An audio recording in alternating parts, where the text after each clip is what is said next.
কি গো, কতদিন হয়ে গেল তোমাদের রাজসভা বন্ধ? হ্যাঁ, আচ্ছা, মহারাজ যদি বেতন দিতে না পারেন তাহলে রাজসভা খোলা রেখে কি লাভ বলো তো? বলি বাড়িতে যা চাল আছে রান্না হবে না কিন্তু। হ্যাঁ, সেই জন্যই তো হিসেব করছি। বাড়িতে অপ্রয়োজনীয় যা যা জিনিসপত্র আছে সেসব বেচে দেব। আর বেচার মতো কিছুই নেই গো। দেখো, তুমি সব সময় আমার পরেই খাও, তাই আমাদের একটা করে থালা বাটি বেচে দিলে তো কোনো সমস্যা নেই গিন্নি। এই তোমার মাথা না কাজ করছে না। যাও বাইরে ঘুরে এসো, পারলে বাজার থেকে ধার করে হলেও একটু চাল নিয়ে এসো। দেখি যদি কোনো সহৃদয় ব্যক্তি চাল দেয়।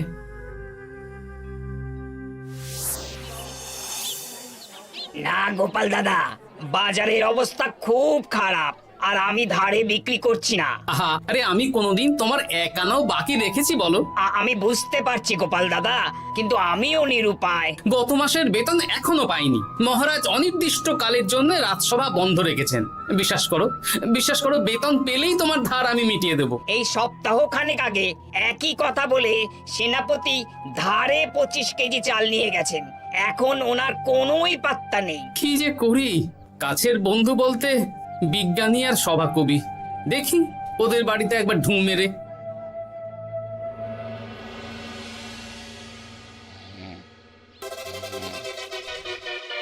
কৃষ্ণনগর কৃষ্ণনগর কৃষ্ণনগর শূন্য। হ্যাঁ, এবারে একটা মোহরও নেই। জাহাপানা সর্বনাশ হয়ে গেছে। কি হলো? পালে বাঘ পড়েছে নাকি?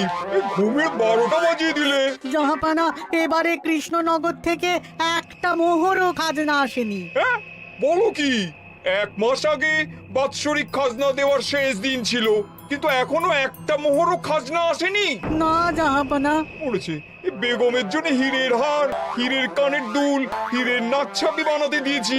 উজির, যা হোক করে কৃষ্ণনগর থেকে আমার খাজনা চাই চাই। তাহলে তো কৃষ্ণচন্দ্রকেই তলব করতে হবে। যা করার করো। বাবা, এই সময় তোমার শখ হয়েছে ময়না পোষা? আরে না না, আমি পুষিনি। একটা পশ্চিমের গ্রামে কদিন আগে ঘুরতে গিয়েছিলাম। আচ্ছা, ওখান থেকে নিয়ে এসেছো? না, তাও আনিনি, ছোলা খেতে দিয়েছিলাম। দেখি তারপর আমার পিছনে পিছনে উড়ে উড়ে চলে এসেছে। বাহ বাহ বাহ, এ তো ভালো কথা। বিয়ে তো করলে না, তাও একটা সঙ্গী জুটেছে। এ যে সে পাখি নয় গোপাল, এ ময়না কথা বলে, দেখবে। এই ময়না, বলো তো গোপাল এসেছে। আরে বাস, বলো তো গোপালের ভুঁড়ি আছে আমার নেই। বেশ বেশ বেশ। এ ভোরবেলা আমার কাছে আসে, সারাদিন আমার কাছে থাকে, আবার সন্ধে হলেই নিজের বাসায় নিজে নিজেই ফিরে যায়। বুদ্ধিমান পাখি। ওই গ্রামে শাখে শাখে ঝাঁকে ঝাঁকে ময়না। বেশ, বুঝলাম। তা বিজ্ঞানী, তোমার কাছে আমি আসলে একটা দরকারে এসেছি। বলো কি দরকার? আসলে ওই টানাটানির সংসার চলছে, বুঝলে। বাড়িতে চাল বাড়ন্ত, কদিন পরে হাঁড়ি চড়বে না। তুমি কিছু পয়সা ধার দিতে পারবে? আরে এমন করে বলছো কেন? আমার তো সংসার নেই, এত খরচও নেই। তুমি বাড়ি যাও, আমি 2 বস্তা চাল পাঠিয়ে দেব। ধন্যবাদ বিজ্ঞানী, তোমার মতো বন্ধু পাওয়া মুশকিল। বন্ধুত্বে এইসব ধন্যবাদ দেওয়ার দরকার নেই, একে অপরের পাশে থাকলেই হলো।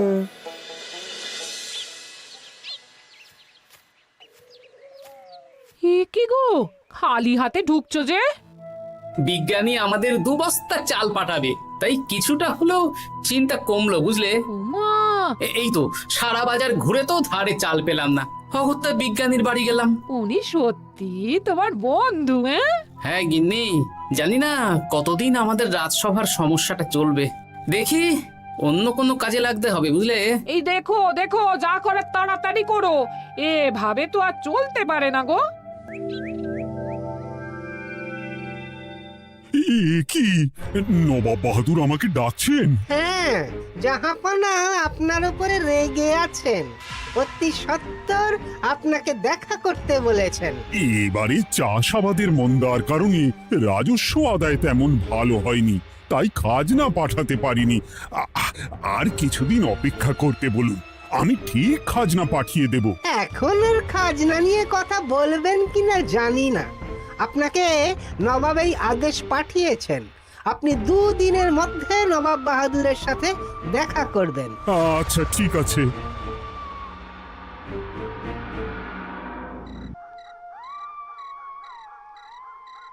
মহারাজ, এই বিপদের সময়ে আপনাকে একমাত্র একজনই সাহায্য করতে পারে, আর সে হলো গোপাল। আমি কোন মুখে গোপালকে ডাকবো বলো তো রানী? দীর্ঘদিন ওদের বেতন দিতে পারছি না। গোপাল এরকম স্বার্থপর মানুষই নয় যে নিজের কাজের সময় কাজী আর কাজ ফুরলে বাজি হয়ে যাবে। আপনি একবার বলেই দেখুন না। বেশ, তাহলে আগামীকাল সকালেই গোপালকে ডেকে পাঠাচ্ছি।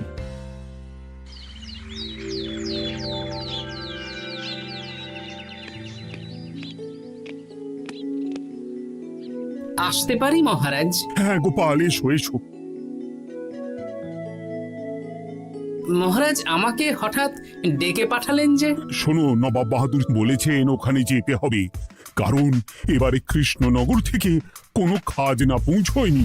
মহারাজ, আপনি গেলেও বিপদ, না গেলেও বিপদ। হ্যাঁ, সেটাই তো আমাকে সবচেয়ে বেশি ভাবাচ্ছে, কিন্তু না গেলেই যে নয়। তাহলে এক কাজ করি মহারাজ, আমিও বরং আপনার সাথে যাই। যা বিপদ আসবে একসাথে লড়বো। ও গোপাল, তুমি যেন আমার বুক থেকে পাথর নামিয়ে দিলে।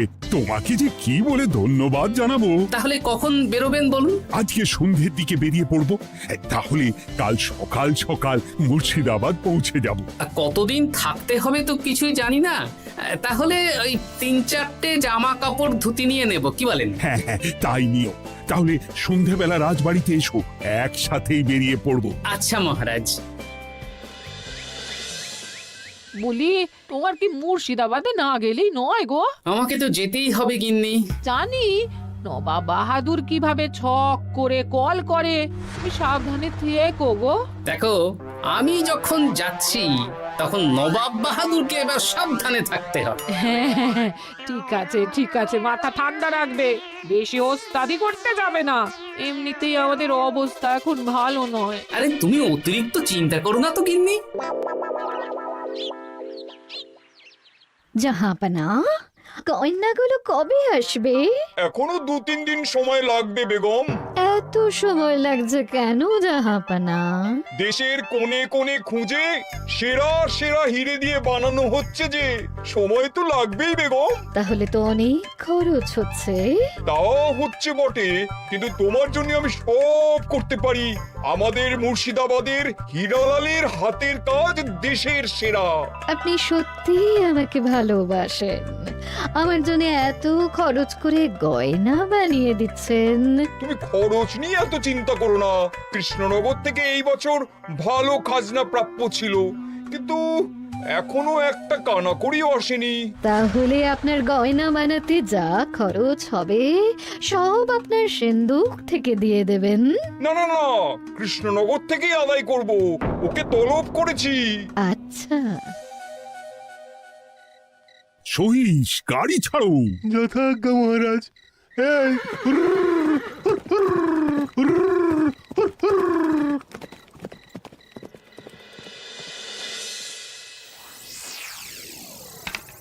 এত রাতে আবার কে এলো রে বাবা? খুলছি খুলছি।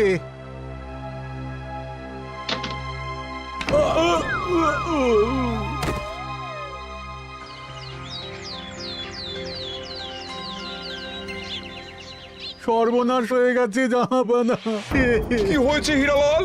নবাব বাহাদুর, মহারাজ কৃষ্ণচন্দ্র আর গোপাল এসেছেন আপনার সাথে দেখা করতে। ওদের দরবারে আসতে বলো। হ্যাঁ, এবার বলো হীরালাল, কি হয়েছে? এই, তোমার মাথায় পট্টি কেন? জাহাপানা, গত রাতে আমার সর্বস্ব লুট হয়ে গেছে। বলো কি হীরালাল? তোমার কাছেই তো বেগমের হীরের সব গয়নাগাটি বানাতে দিয়েছিলাম। হ্যাঁ জাহাপানা, সব গেছে। আমার মাথায় মেরে সব লুট করে নিয়ে গেছে। এবার আমি কি করব জাহাপানা? বেগম সাহেবা, আপনার গয়না যে হীরালাল শেখরার কাছে জাহাপনা বানাতে দিয়েছিলেন, ওনার সব লুট হয়ে গেছে। মানে? আমি এক্ষুনি নিজের কানে শুনে এলাম, এখন হীরালাল শেখরা এসেছে। আমি এক্ষুনি যাচ্ছি। কি করব জাহাপানা, আমার তো সব শেষ হয়ে গেল। আমি কোনো কথা শুনতে চাই না, আমার ওই হীরের গয়নাগুলো চাই। চাই বললেই তো পেয়ে যাবে না।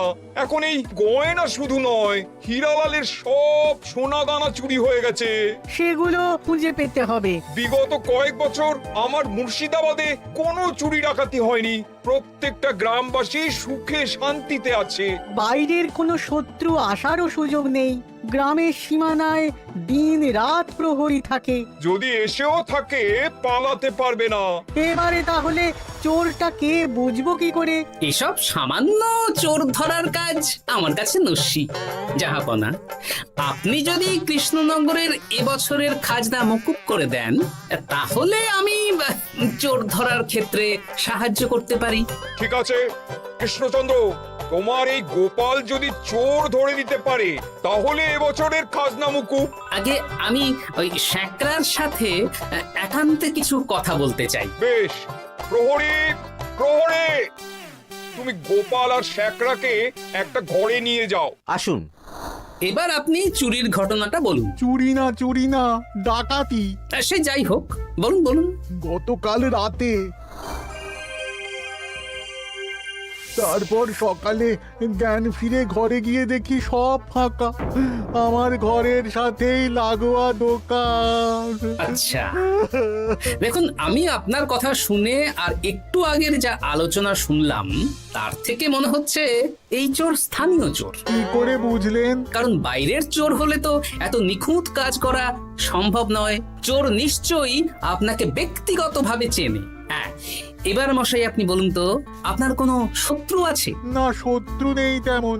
আমার সাথে কারো সম্পর্ক খারাপ নেই। আর আমাদের পাড়ায় সবাই ব্যবসায়ী, সবাই সম্ভ্রান্ত লোকজন। বেশ, তাহলে সব ব্যবসায়ীদেরকেই ডাকতে হবে। আমি নবাব বাহাদুরকে বলে দিচ্ছি, আপনি এখন আসুন। নবাব বাহাদুর, আপনি ওই গ্রামের সকল ব্যবসায়ীদের আপনার মহলে ডাকার ব্যবস্থা করুন। সবাই কিন্তু বেশ সম্ভ্রান্ত ব্যবসায়ী। সে হোক না, ওই গ্রামে তো সবাই ব্যবসায়ী, আর বাইরের কোনো লোক গ্রামে ঢোকেনি বা বাইরেও যায়নি। তাই যদি কেউ চোর থেকে থাকে তাহলে ওই ব্যবসায়ীদের মধ্যেই আছে। বেশ, আমি সবাইকে আমার মহলে নিয়ে আসার ব্যবস্থা করছি। আর একটা ফাঁকা বড় ঘর চাই, যেখানে চোর ধরার পরীক্ষা হবে। আর সেই ঘরে আমাদের কৃষ্ণনগরের ঘোড়া চোর ধরবে। হ্যাঁ, ঘোড়া চোর ধরবে? হ্যাঁ, যে ঘোড়ার গাড়িতে আমরা এসেছি সেই ঘোড়া। যদি চোর না ধরতে পারো তাহলে পুরো খাজনা তো গায়ের জোরে নেব, সাথে সাথে কৃষ্ণনগরটাও কেড়ে নেবো। আমার উপর একটু ভরসা রাখুন নবাব বাহাদুর, আর যা বললাম করুন। বেশ, শুনুন, এই ঘরে আমার এক প্রিয় ঘোড়া আছে, আর সামনে একটা বালতিতে ছোলা সেদ্ধ রাখা আছে। আপনারা সকল ব্যবসায়ীগণ একে একে যাবেন, দরজা ভিতর থেকে বন্ধ করবেন, আর ঘোড়াকে এক মুঠো করে ছোলা খাইয়ে ফিরে আসবেন। তারপর কি বাড়ি চলে যাব? না, সবার ছোলা খাওয়ানো হয়ে গেলে আমি ঘোড়ার কাছে যাব, আর ঘোড়া কানে কানে আমাকে বলে দেবে কে চোর। তাহলে আর দেরি কেন, সবাই একে একে যাও।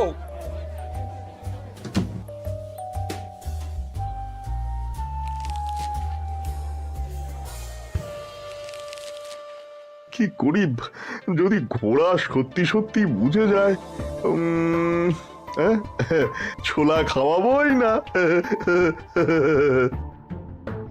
ব্যাস, ছোলা খাওয়ানো হয়ে গেল। এবার এবার গোপাল বলো তো কে চোর? দাঁড়ান, ঘোড়ার মুখের কথা শুনে আসি। আমি বলে দিচ্ছি জাহাপানা, গোপাল এসব মশকরা করছে, সব মশকরা। ঘোড়া বলে দিয়েছে কে চোর। বলো গোপাল, কে চোর? তার আগে সকল ব্যবসায়ীর হাত দেখে আমি পরীক্ষা করতে চাই। সে দেখো, কিন্তু বলো কে চোর? দেখি দেখি, না, দেখি আপনারটা। না, আপনিও না। না, আপনিও না। একই মশাই, চুরিটা তো আপনিই করেছেন, আপনিই চোর। কি উল্টো পাল্টা কথা বলছেন? আমি চুরি করিনি। হ্যাঁ, আপনিই চুরি করেছেন, তাই ভয়ে ঘোড়াকে ছোলা খাওয়াননি। কারণ আমি ছোলার মধ্যে রান্নার হলুদ গুঁড়ো মিশিয়ে রেখেছিলাম, তাই যারা যারা ঘোড়াকে ছোলা খাইয়েছেন সবার হাতেই হলুদ রং লেগে আছে। শুধু ওর হাতে নেই। ভাই, শেষে তুই? তোর মনে মনে এত হিংসা? ভাই মানে? আরে ও তো আমার খুড়তো ভাই পান্নালাল, ওরও সোনা গয়নার ব্যবসা। ব্যাস, এবার তাহলে বলেই দিন পুরো ব্যাপারটা, কারণ এখান থেকে পালানোর কোনো পথ নেই। ভুল হয়ে গেছে জাহাপনা। আমার দাদা আমার থেকে অনেক বেশি রোজগার করত, তাই আমার মনে মনে হিংসে ছিল। তারপর বেগম সাহেব আর হীরের গয়না বানানোর এত বড় বায়না পেল, তাই হিংসা আরো বেড়ে গেল। আর তুই চুরি করলি? চুরির সব জিনিস কোথায় আছে? আমার বাড়িতেই আছে জাহাপনা। সাব্বাস গোপাল, সাব্বাস। তোমার কি বুদ্ধি! তাহলে জাহাপানা, কথা মতন আমাদের এই বছর তাহলে খাজনা দিতে হচ্ছে না। না, কথা যখন দিয়েছি তখন আমি তো আর কথার খেলাপ করতে পারি না। আচ্ছা গোপাল, তোমার তো এত বুদ্ধি, আমার একটা শখ পূরণ করতে পারবে? কি শখ বলুন নবাব বাহাদুর। আমার অনেক দিনের ইচ্ছে একটা হাওয়া মহল বানাবো, কিন্তু ঘরামি রাজমিস্ত্রি কেউই বানাতে পারবে না বলছে। তুমি কি বানিয়ে দিতে পারবে? আগে পারবো জাহাপনা, কিন্তু তার বদলে আমি কি পাবো? আগামী 5 বছর কৃষ্ণনগরের খাজনা মুকুব, আর তোমাকে আমি 100 মোহর উপহার দেবো। বেশ, তাহলে আপনি আমাকে দিন 7 সময় দিন, আর 7 দিন পরে আমার বাড়ির সামনে চলে আসুন। হাওয়া মহল বানিয়ে রাখবো, আপনি নিয়ে যাবেন। বেশ, তাহলে 7 দিন পরে কৃষ্ণনগরে দেখা হচ্ছে। যদি না বানাতে পারো তাহলে কিন্তু আগামী 5 বছর কৃষ্ণনগরকে দ্বিগুণ খাজনা দিতে হবে, এই আমি বলে দিলাম। বেশ, রাজি।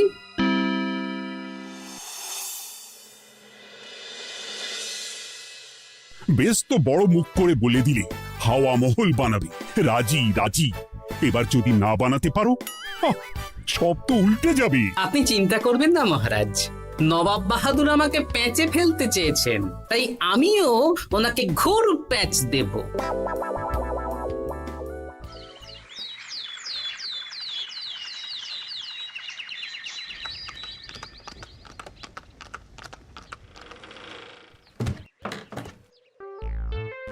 কি গোপাল, আরে কোথায় আমার হাওয়া মহল? 7 দিন হয়ে গেছে তো, তাই মহল দেখতে চলে এলাম। কাজ একদম শেষ পর্যায়ে, চলুন পশ্চিমের মাঠে চলুন।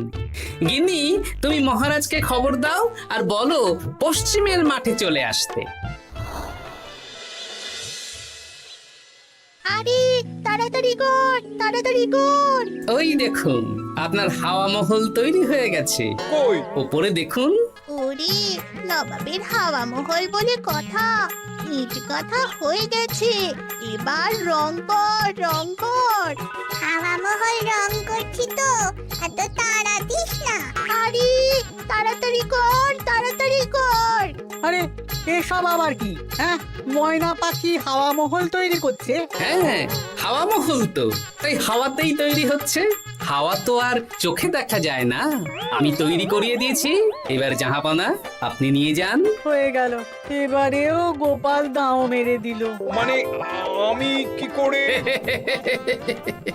সে তো জানি না জাহাপনা, আপনি বলেছিলেন হাওয়া মহল বানিয়ে দিতে হবে, আর আমি আপনার আবদার পূরণ করেছি। এখন আগামী 5 বছর আমরা খাজনা মুক্ত। সাব্বাস গোপাল। ওরে, রংটা ভালো করে কর, ভালো করে কর। নবাবের হাওয়া মহল। গোপাল, তুমি সত্যিই বুদ্ধিমান, তোমার বুদ্ধির জবাব নেই। শোনো, আগামী 5 বছর কৃষ্ণনগরের খাজনা মুকুব, আর এই নাও তোমার 100 মোহর উপহার। এবার বলো, তুমি এই অসম্ভবকে সম্ভব করলে কি করে? আমি বুঝতেই পেরেছিলাম, আপনার মুর্শিদাবাদের চোর ধরার পরে আপনি আমাকে যখন হাওয়া মহল বানাতে বললেন, তখন নিশ্চয়ই কোনো উদ্দেশ্য আছে। কারণ আপনি তো মন থেকে চাননি যে খাজনা না দিয়ে আমরা মুক্তি পাই। তাই গোপাল এই চালটা চাললো। যদিও আমি গোপালকে একটু সাহায্য করেছি। কিরকম সাহায্য? কদিন আগে আমি বিজ্ঞানীর ঘরে গিয়ে দেখি একটা ময়না হুবহু মানুষের মতন কথা বলছে। আর বিজ্ঞানী বলল এরকম অনেক ময়না পাখি আছে। ব্যাস এই এক সপ্তাহ ধরে আমি ময়নাগুলোকে বিভিন্ন বুলি শেখালাম, আর ওরা সেগুলোই বলে চলেছে। নয়, হ্যাঁ। ওরে রংটা ভালো করে কর, নবাবের হাওয়া মহল। মহারাজ, 100 মোহর আপনি রাখুন। আমাদের সব সভাসদদের এই মোহর থেকেই আপাতত বেতন দিয়ে রাজসভা শুরু করুন। ধন্যবাদ গোপাল, তোমাকে আমার সভাসদ পেয়ে আমরা সবাই ধন্য। আর বিজ্ঞানীকেও।